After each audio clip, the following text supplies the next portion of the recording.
Hola, saludo cordial para todos los seguidores de Noticias Putumayo, para los seguidores de la emisora Qué Buena en Orito, para los seguidores de la emisora Manantial Estéreo y Selecta Estéreo en el Alto Putumayo. El representante Carlos Ardila ha venido a través de los diferentes medios de comunicación dando una especie de informes de lo que ha sido el 2024 y el 2025 en su trabajo legislativo como representante de esta región del país. Con él vamos a hablar de varios temas, pero mientras se van conectando nuestros seguidores, ¿qué le parece si iniciamos hablando de política? A usted le encanta la política y vamos a hablar de política. Vamos a hablar de política también aquí. Oiga, Hacemos a todos los temas. Lucho, buenas tardes. Representante de algunos liberales se están preguntando ya a estas alturas porque las elecciones a Congreso de la República son iniciando el próximo año. ¿Cómo se va a armar la lista del Partido Liberal? Bueno, Luis Eduardo, temas de listas a los cargos de elección de Cámara y Senado de la República por el Partido Liberal. Lo que hemos dicho en diferentes espacios y lo ratifico aquí en esta entrevista es que nosotros en el Partido Liberal quisiéramos una lista competitiva, una lista que tenga 3 candidatos con opción de ser representante de la Cámara. Recuerde usted que esta lista, la del 2026, sí o sí debe tener una mujer. Ojo, antes, la del 18, la del 22, la mujer no era obligatoria. El tema de la mujer no era obligatorio porque las listas de menos de 5 candidatos no estaban obligados a la participación del 30%. Ahora esas listas serán paritarias y sí o sí debe participar una mujer. Entonces, yo nuevamente aspiro a ser representante de la Cámara, aspiro a ser candidato. Eso significaría que necesitamos dos candidatos más en esa lista. Uno hombre o una mujer, o, ¿por qué no?, 2 mujeres. Pero sí o sí debe haber una mujer en esa lista. Reitero, esos 2 candidatos, para mí el requisito principal, ideal, es que tengan posibilidad de ser representantes a la Cámara. Eso es como un poco contraproducente, representante, porque se han visto casos en diferentes regiones del país y nuestro departamento pues no ha sido la excepción, ¿no? Si se mete una persona muy fuerte, pues se corre el riesgo que le quite la credencial, en este caso a Carlos Ardila. Si se meten 2 personas muy débiles, se corre el riesgo que se queme la lista. Pues yo creo que uno tiene que pensarla de la siguiente manera, pensarla de manera distinta, Luis Eduardo. Lo primero que hay que pensar es en una lista muy fuerte. Primer tema a resolver. Si la lista no es una lista fuerte, se pierde la curul. Para todos. Y recuerde usted que esa curul no es de Carlos Ardila. Esta curul es del Partido Liberal Colombiano. Entonces, ¿qué es lo que hay que hacer? Fortalecer la lista. Tener una lista muy fuerte. Una lista que nos permita soñar con mantener la curul de la Cámara de Representantes, departamento del Putumayo, liderada por el Partido Liberal. Ese tiene que ser el principio orientador de la organización de la lista. Lo demás difícilmente se va a mantener. En eso estamos y esa es la prioridad y ese es el avance que tenemos. Yo recuerdo cuando usted recién aspiró la primera vez, pues no era muy conocido en política, era la primera vez que participaba. ¿Cómo es más fácil, ganar en esa época o ganar ahora que ya tiene más reconocimiento y un trabajo? Yo creo que no hay campaña fácil ninguna. Todas las campañas son retos distintos. Ser nuevo tiene unas ventajas, a su vez tiene unas desventajas también. Estar ya en el Congreso supone ventajas porque uno puede hablar de muchas de las cosas que ha hecho y ha gestionado, pero también supone un desgaste en lo político y en lo electoral, porque muchas de las cosas no han podido salir, no han terminado sus trámites y demás. Y eso genera en la opinión y en los electores una inconformidad. Y uno no se puede llamar a mentiras en eso, Luis Eduardo. Entonces tiene sus pros, tiene sus contras. Cada posición, el nuevo tiene una gran ventaja, la ventaja de lo nuevo, la ventaja del que llega a innovar, del que llega fresco. Y del otro lado, pues tiene uno también la ventaja de que ya ha probado en el ejercicio, de que ha hecho un ejercicio con rigor, con constancia, con disciplina, y lo puede uno también contar a la opinión. Un ejemplo es muy sencillo: si no hiciera nada, pues no estaría rindiéndole cuentas al departamento a lo largo y ancho. Entonces supone, hay para ambos espacios, hay oportunidad. Ahí es que trabajar todo el tiempo, hay que trabajar, hay que permanecer en actividad, hay que estar en contacto, hay que estar recorriendo, hay que estar gestionando, hay que seguir todo el tiempo. Casi que uno termina siendo candidato de lunes a domingo todos los días, y más allá de la temporada electoral, uno termina con ese rol, trabajando, avanzando y recorriendo. Ese tiene que ser el principio que oriente el ejercicio en la Cámara de Representantes. La ciudadanía admira al congresista, al político que es el autor de proyectos de ley, el que recoge una necesidad de una región, la lleva al Congreso, le consigue los votos y termina convirtiéndose en proyecto ley de la República sancionado por el presidente. Usted va a cumplir ya 8 años en el Congreso. ¿Cuántos proyectos de su autoría ha logrado? Tenemos varios, pero podría números de leyes de la República y a darle de paso orientación en ese sentido. Por allá en el 2017, cuando estábamos en campaña, a propósito de esa primer campaña, como usted dice, se hablaba mucho del tema de la universidad pública. Usted me entrevistaba para ese momento y uno aprovechaba y decía que el colmo, que el Putumayo no tuviera una universidad y cosas parecidas. Y en esos recorridos, en todos los municipios, encontraba uno a alguien que levantaba la mano y decía: universidad pública, universidad pública, universidad pública. El Putumayo no tiene universidad pública, el colmo, la vaina y tal. Y esto con muchísima razón. Y nos propusimos, llegando al Congreso, que esa fuera una de las causas principales en materia de gestión. Para eso radicamos un proyecto de ley que se denominó Universidades de Oportunidad. Y ese proyecto de ley tenía como gran propósito otorgarle facultades al Ministerio de Educación para que el Ministerio de Educación pudiera transformar el carácter de determinados institutos que cumplieran con al menos 2 requisitos. El primero de ellos es que en su área de influencia 3 municipios fueran municipios PD. El segundo es que ese instituto ya estuviera en tránsito para convertirse en universidad. Así tramitamos este proyecto de ley y ese proyecto de ley se convirtió en ley de la República en el año 2022. La ley 2182 del 2022 se conoce como Universidades de Oportunidad, por un principio, y es que la educación superior termina siendo una herramienta fundamental para construir paz en los diferentes territorios. Entonces, ese proyecto de ley es ley de la República, y se lo digo aquí, ese proyecto de ley nos va a permitir que el Instituto Tecnológico del Putumayo sea la Uniputumayo, y se lo digo con certeza, se lo digo aquí con toda la responsabilidad del caso, de lo que va a pasar. Después de todos estos años de gestión, el instituto va a lograr dar su paso y convertirse en universidad. Y eso significa 2 grandes cosas. La primera es que la Uniputumayo va a tener la posibilidad de ampliar su oferta educativa, una mayor oferta educativa.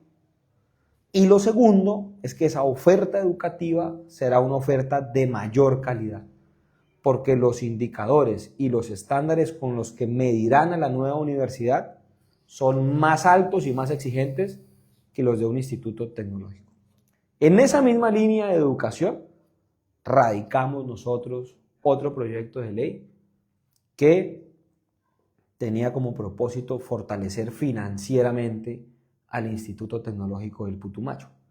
Tenía como propósito modificar la estampilla ProITP. Ya había sido creada esa estampilla. La crearon en el Congreso de la República, pero la estampilla que se creó tenía unas limitantes. Limitantes en el recaudo y limitantes en los ejes temáticos a los que se iba a destinar el recaudo de la estampilla. Un recaudo bajito con una limitante en destinación específica. Modificamos la estampilla vía proyecto de ley, se convirtió en ley de la estampilla, proyecto ley de la República, estampilla ProITP, y eso nos permite un mayor recaudo hoy y nos permite poder ampliar el número de ítems, el número de ejes temáticos a los que voy a destinar la inversión. Y eso no resulta un tema caprichoso, resulta un tema necesario. Estamos hablando que la UNI Putumayo va a tener más programas, más tareas y mayores estándares en temas de calidad. Y eso hay que decirlo de manera puntual, eso cuesta un recurso importante, significativo. Por eso le damos también una ley para que el ITP pueda mejorar su recaudo y pueda avanzar.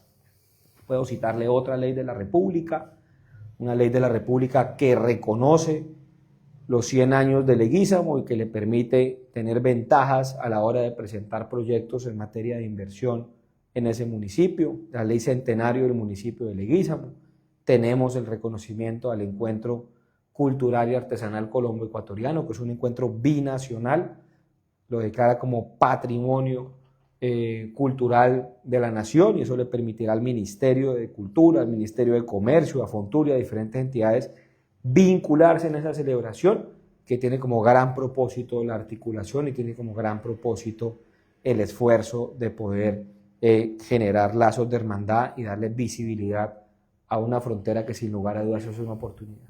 Pero más allá de la autoría, Luis Eduardo, y de las iniciativas que se han convertido en ley de la República, hay proyectos que están en trámite. Podríamos hablar del servicio bomberil, que es darle la posibilidad a los chicos de este país que en lugar de ir a prestar servicio militar a la policía, al ejército, a la armada, a la fuerza aérea, puedan vincularse a un cuerpo de bomberos voluntarios, prestar un servicio bomberil y ese servicio bomberil termine homologándosele a la obligación de prestar el servicio militar.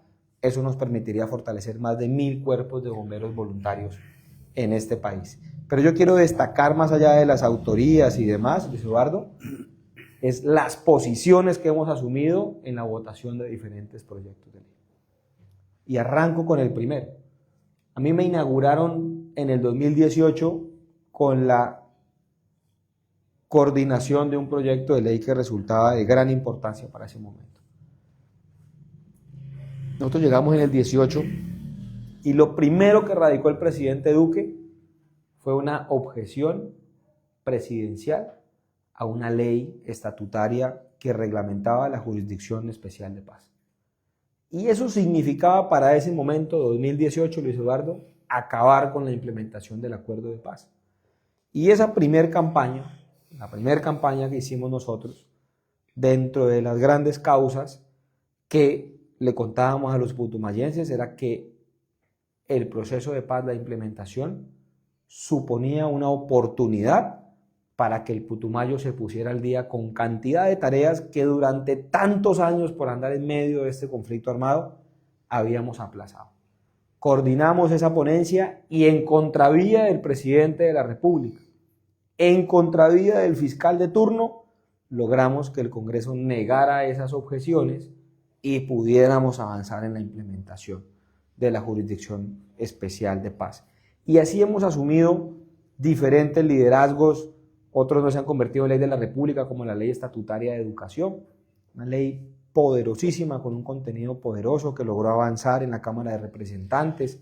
Aquí estuvimos socializando esa ley con la ministra de Educación en el auditorio del instituto, en el coliseo del Instituto Tecnológico del Putumayo. Y esa es una ley que tenía como gran propósito cerrar esas brechas que existen en materia de educación entre las ciudades y el campo colombiano. No hay que ir muy lejos para saber que un chico que estudia hoy en una ciudad, principalmente ciudades capitales de este país, tiene una ventaja en materia de educación versus un pelado que está estudiando en una vereda de cualquier departamento. Si quiere, compárelo con el departamento nuestro. Pues un chino que está en una ciudad capital como Cali, Bogotá, Medellín, Bucaramanga, cualquiera de esas, versus un chico que está hoy en una vereda de cualquiera de los 13 municipios del Putumayo, ahí terminamos generando un gran desbalance. Y eso, los tratadistas en materia de educación, los estudiosos del tema, le llaman a eso el apartheid educativo. ¿Qué es? Que existe una segregación, que unos reciben más en materia de educación y otros están recibiendo menos. Y eso genera una gran desigualdad, porque un pelado que salga manejando temas de sistemas, que salga como programador, que tenga ventajas en temas de bilingüismo, que maneje una segunda lengua, pues tiene más oportunidades, Luis Eduardo, que el pelado que está en una vereda de este departamento, que no tiene ni siquiera acceso a un computador, que no tiene internet, que no tiene energía, y que de inglés, el más berraco, pues habrá recibido clases del verbo to be, y de ahí no ha pasado. Ese proyecto avanzó hasta cuarto debate y en cuarto debate se hundió. Pero hay que retomarlo, hay que seguir insistiendo. Entonces así podríamos, Luis Eduardo, darle a muchos temas en materia de medio ambiente. También hemos hecho lo propio, hemos acompañado estas iniciativas, las hemos liderado y hemos radicado proyectos que no se han convertido en ley todavía, porque que se conviertan en ley es un trayecto largo. Y así como hay iniciativas que recogen en gran medida el sentir de los putumayenses, también es cierto que en el Congreso no solo tiene asiento el Putumayo, sino que también tienen asiento otras regiones y que también tienen intereses y que desafortunadamente tienen más representación que la nuestra. Oiga, representante, cuando la tragedia de Mocoa estaba como presidente el doctor Juan Manuel Santos. Pasó el gobierno de Juan Manuel Santos, pasó el de Duque, estaba pues a punto de terminarse el del doctor Petro, y mucha gente pues está inconforme con la reconstrucción de Mocoa. Hemos visto que usted ha hecho audiencias, citaciones, pero aquí la pregunta es, ¿esos oficios que usted ha hecho, esos debates, eso sí ha surtido efecto? Eso sirve, sin duda alguna que sirve, sin duda alguna que genera dinámica, que genera movimiento. Claro, en materia de reconstrucción se han hecho cosas, muchas. Se han mejorado vías y se han adelantado un par de obras. Estamos en ejecución con el CAN, Centro de Atención Municipal, que estuvo bastante enredado. Recuerde usted que ese CAN lo estaba ejecutando una entidad que se llama la Virgilio Barco, y esa entidad no llegó más allá de los estudios y diseños y terminamos con un lote aquí en el barrio Pablo VI sin la infraestructura. Logramos que fruto de esos debates de control político, que fruto de esas audiencias, se liquidara ese convenio y se volviera nuevamente a avanzar en la contratación. Claro, un proyecto del 18 terminó arrancando nuevamente el año inmediatamente anterior, en el 24, con los recursos necesarios para que Mocoa, después de la tragedia, tenga por fin un centro administrativo municipal, una alcaldía, un edificio municipal digno de una capital de departamento, y eso está hoy en obra. Ya estamos en ejecución, estamos avanzando en ese propósito. Se han avanzado también en algunas acciones puntuales en materia de vías. Muchas de estas vías se han pavimentado en Mocoa. Recuerde usted que hoy tenemos mejores vías que las que teníamos antes de la tragedia.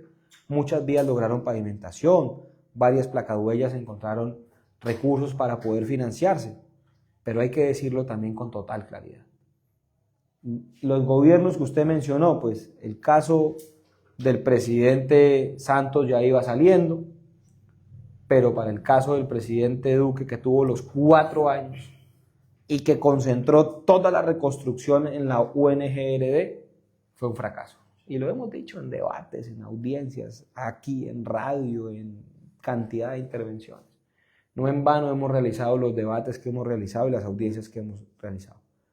Pero lo que nos pone más triste aún es que este gobierno, que criticó tanto la reconstrucción de Duque y que nos dio tanto la razón en materia de reconstrucción de vivienda, que decían que era el colmo, que muy mal, que como así, que no habían hecho, que no habían coordinado y demás, hiciera lo mismo, o incluso le voy a decir una cosa, hiciera menos que lo que hizo Duque. Porque lo decía yo en anterior debate en el Congreso de la República. Incluso esta administración, esta UNGRD, no solo no ha hecho, ha deshecho cosas que ya estaban en ejecución. Y le voy a poner un ejemplo puntual. Las obras de mitigación de la parte alta. En el gobierno del presidente Duque logramos financiarlas. Logramos desahorrar recursos de regalías, una inversión de más de 232 mil millones de pesos. Contrataron, inició la nueva administración con este presidente y lo que encontramos es que meses después liquidaron esos contratos.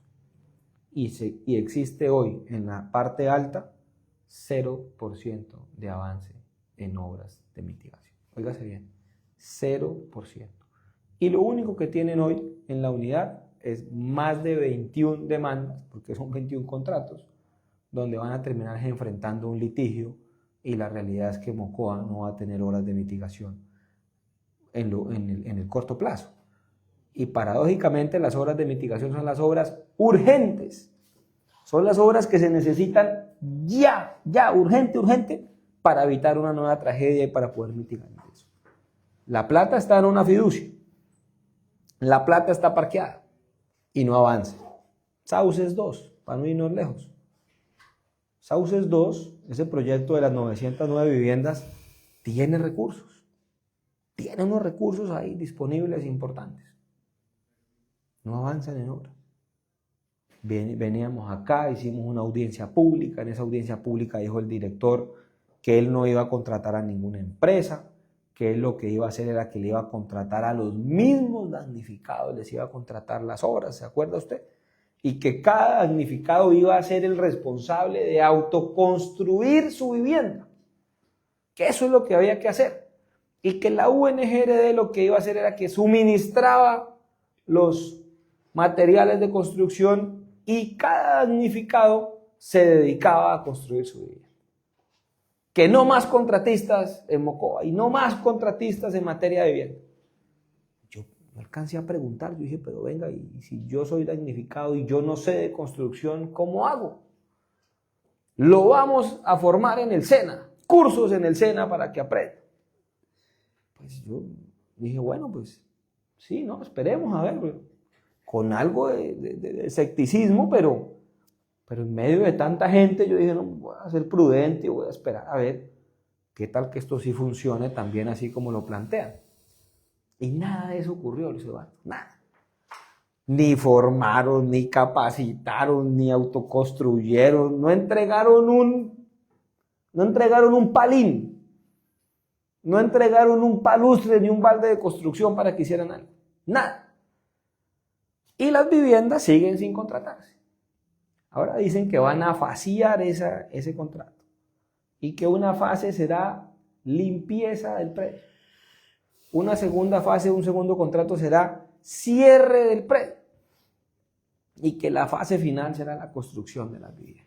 Y a esto súmele que no tienen la plata para hacer todas las viviendas. Claro, porque es una cosa es usted contratar viviendas en el 2017, Luis Eduardo. Y otra cosa es decirle a usted que con ese mismo contrato del 17, usted me entrega una vivienda terminada a año 2025, digamos ya 2026, porque en este año no creo que sea la cosa. Oiga, representante, ¿De dónde va a salir esa plata que falta?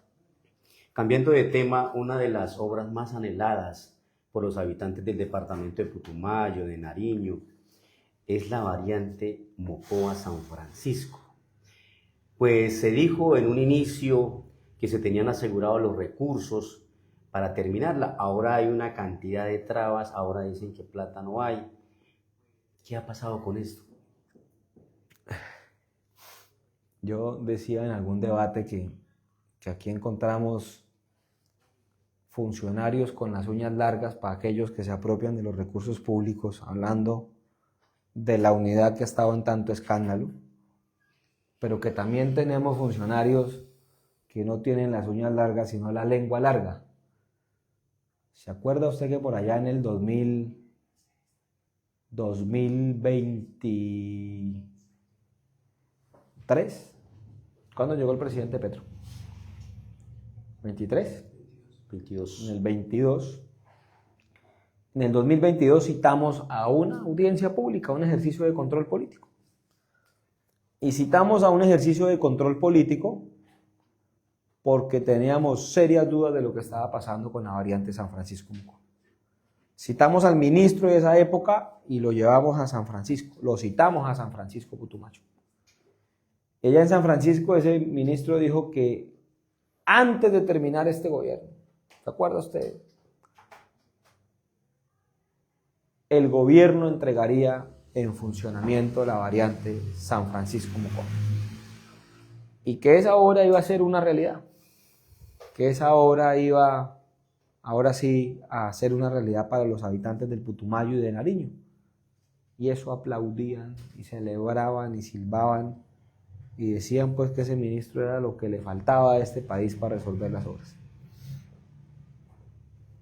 Pues eso fue mentira.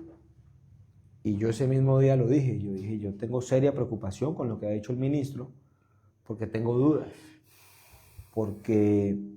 dudas en lo técnico, tengo dudas en lo financiero, tengo dudas en lo ambiental, tengo dudas con la licencia ambiental que requiere modificaciones, que requiere ajustes y aún no ha sido modificada. Y así podríamos seguir enlistando las preocupaciones que en ese momento planteamos y que no cayeron muy bien.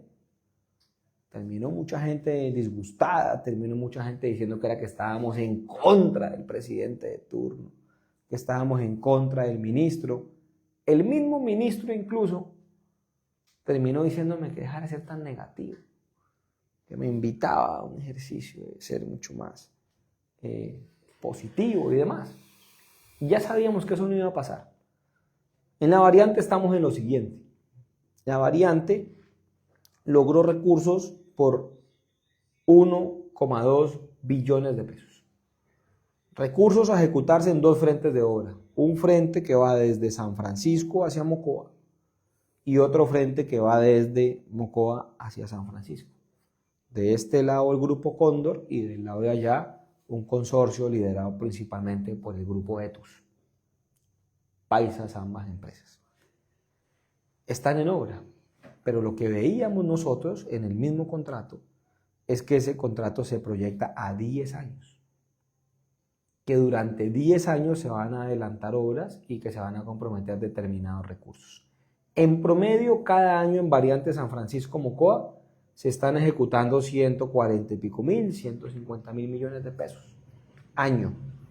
Poquitico. Bastante poquito. Tan poquito se ejecuta que los mismos contratistas han dicho que ellos tienen la capacidad de ejecutar el doble, cada contratista.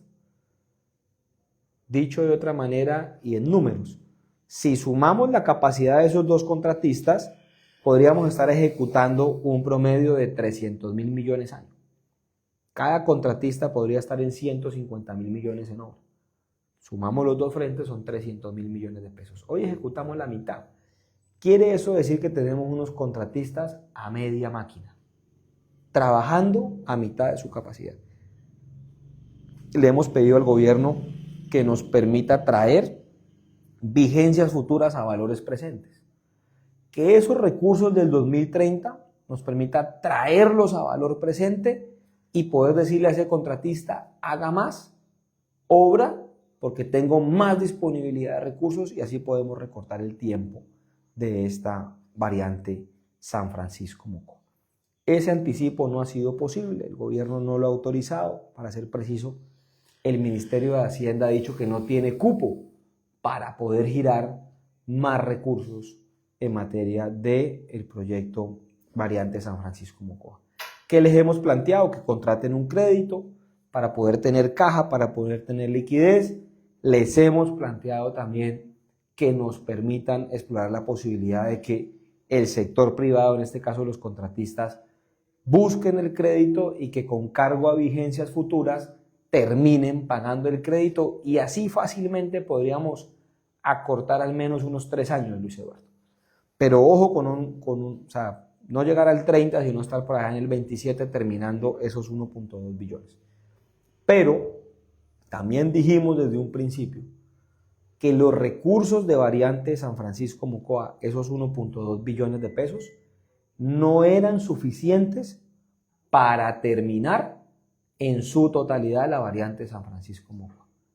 Dicho de otra manera, que esos frentes de obra iban a llegar a un punto en el que no era posible que se encontraran y que según expertos y técnicos del Invías iban a estar entre 7 punto algo, 8 kilómetros pendientes para poder terminar en su totalidad la vía y encontrarse los dos frentes de obra y conectar Mocoa con San Francisco a través del proyecto Variante San Francisco-Mocoa.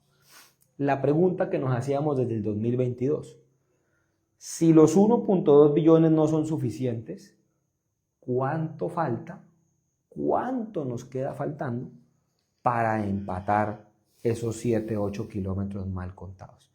Esa respuesta se demoró en llegar, porque requería estudios, requería varias acciones por parte del Invías. Y hace escaso mes, un poquito más ya, nos dice el Invías que ese tramo que queda pendiente tendrá un costo promedio de 2,2 billones de pesos. Eso es lo que le faltaría, porque ojo que estamos en obra, para poder conectar.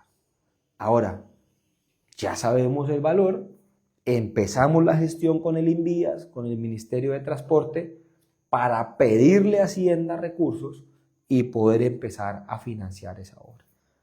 El día miércoles tuvimos una de esas mesas técnicas en las que participó el señor gobernador. Estuvo muy pendiente, estuvo muy activo. Y ya nos dice el Invías que radicó ante Mintransporte la solicitud de recursos futuros. Y nos dicen también ese día que el 4 de junio el Ministerio de Transporte le radicó al Ministerio de Hacienda la solicitud de recursos para poder proyectar la financiación de ese sector de la vía y poder así apropiar los 2,2 billones de pesos, componente financiero. Deberán radicar en el próximo mes la modificación de la licencia ambiental de ese proyecto. ¿Por qué? De este tramo que falta, 7 punto algo kilómetros, déjelo ahí. Porque resulta que como estamos en obra en estos dos sectores, se requiere una vía adicional para que avancen de manera paralela en obra. Una vez se logren los 2.2 billones de pesos, saldrá una licitación para contratar 2 nuevos contratistas encargados de ejecutar los 2,2 billones.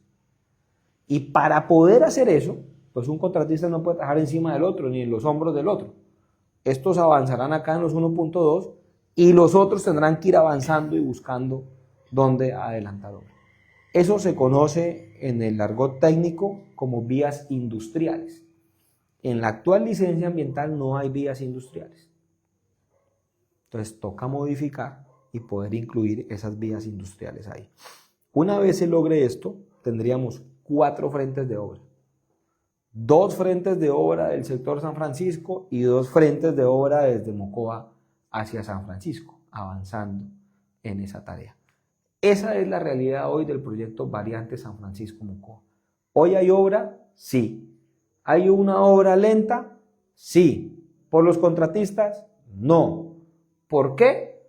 Porque el Invías le autoriza ciertos recursos y esos ciertos recursos se ejecutan en aproximadamente 7, 8 meses de los 12 meses que tiene el año.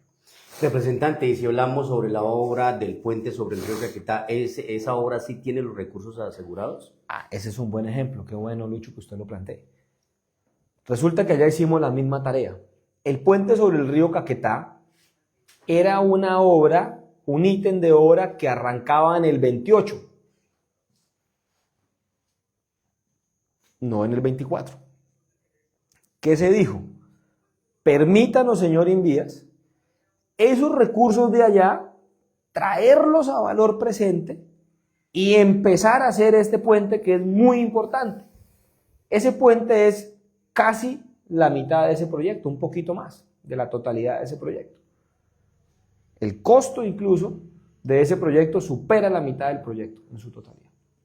Entonces, El Invías en ese momento hizo la solicitud y el Ministerio de Hacienda le autorizó y le permitió traer recursos de allá, traerlos a valor presente y decirle al contratista, que es H&H, una firma ecuatoriana, decirle: arranque con este ítem de obra que yo tengo posibilidad de darle más recursos. Eso fue autorizado, eso fue aprobado por el Ministerio, por el Invías, y de paso fue aprobado financieramente por el Ministerio de Hacienda. Por eso, si usted va hoy al río Caquetá, en el municipio de Puerto Guzmán, en el sector del Jauno, en el muelle del Jauno para ser preciso, usted va a ver unos señores pilotes y unas columnas gigantes que se han venido adelantando. ¿Por qué? Porque sí les permitieron hacer eso. Porque les permitieron recursos del futuro traerlos a valor presente, cosa que no nos han permitido en el proyecto Variante San Francisco-Mocoa. Representante, ya para terminar, en el municipio de Sibundoy, Alto Putumayo, hay una problemática que pues amenaza un cerro denominado el Cerro Los Gemelos, con arrasar con varios barrios. Inclusive el alcalde ha decretado la calamidad. Bueno, se han hecho gestiones ante la unidad de riesgo, pero esto realmente requiere de mucha inversión, de muchos recursos. ¿En qué le ha ayudado usted al gobernador y al alcalde de Sibundoy, pues, para tocar puertas, para ver qué se puede hacer con esta situación allá en el Alto? Bueno, lo primero es hacerle un reconocimiento al alcalde por su diligencia, por su capacidad. El alcalde hace ya varios meses, más de un año incluso, tan pronto se registró la primera emergencia, formuló un proyecto en ese sentido. Adelantaron una acción urgente que mitigó riesgo en su momento, que atendió esa emergencia y que salvaguardó el acueducto en una primera instancia y que protegió los barrios de la parte baja de la Loma Los Gemelos o del Cerro Los Gemelos. El alcalde no tiene los recursos para la totalidad de ese proyecto. No tiene cómo hacerlo. Tocó las puertas en la gobernación no solo tiene pues la atención de esa emergencia en Los Gemelos, tiene emergencias en todo el departamento del Putumayo, y la gobernación ha dicho: no me alcanza el recurso que tengo en riesgos o en atención de riesgos y desastres para adelantar esa obra. Lo que dice el sistema es que si el municipio no tiene, la gobernación no tiene, la nación deberá concurrir y deberá financiar esa obra. Ese proyecto lo tiene hoy la Unidad Nacional para la Gestión de Riesgo de Desastres. Hemos insistido, hemos tocado las puertas, le hemos pedido a la unidad que ayude con este propósito, que destine unos recursos para poder empezar con la estabilización de ese sector, de esa loma, dicho en lenguaje ya coloquial. Y desafortunadamente a hoy no hay una disponibilidad presupuestal por parte de la nación. El alcalde ha hecho la tarea, el gobernador le ha acompañado, le ha ayudado, lo propio he hecho desde esta curul, pero a hoy no tenemos respuesta positiva ni favorable para el sector de Los Gemelos. Representante, muchísimas gracias a nuestros seguidores Jorge. de Noticias Putumayo, a los diferentes medios de comunicación. Éxitos, que Dios les bendiga. Muchas gracias.